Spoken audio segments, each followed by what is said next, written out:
All right, ladies and gentlemen, this is meteorologist Dean Davison from the Weather Pros and Responding Fire. Time for your fire forecast. This is something we're going to be doing when there's storms approaching. It's called the fire forecast. I'm fireman Dean D. Davison, also a meteorologist. So we're going to discuss the fire forecast and how it'll impact you. Taking a look at what we're going to look at for the next 36 hours or so is heavy flooding rain again.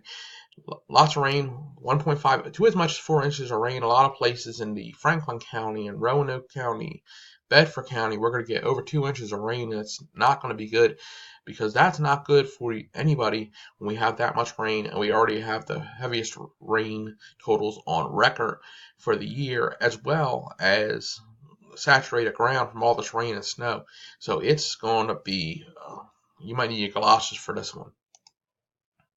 So let's take a look at what we're going to have here, the fire. Okay, we'll break it down into four different areas. The forecast, I'm expecting heavy rain with flooding.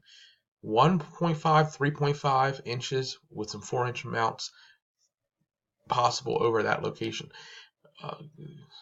That'll be from tonight through Friday afternoon into the evening. Intensity, heavy soaking rain. That's what we're expecting, heavy soaking rain throughout. Readiness. Everybody needs to understand, do not go through flooded roadways. Turn around. Don't drown. Keep us responders back in house so we don't have to come get you out of the water. It's the worst thing in the world.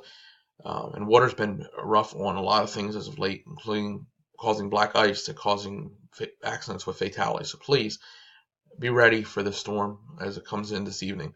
Turn around. Don't drown. Don't risk your life. All right, exiting. Friday evening, probably after 4 o'clock. I would say probably even closer to 7 or 8. That'll be the time frame that this storm will exit. So that's your fire, your forecast, intensity, readiness, and when it's exiting. So expect this for every type of storm. We're going to do the fire forecast with your meteorologist and fireman Dean D. Davison. Hope everybody has a great day. Stay safe out there.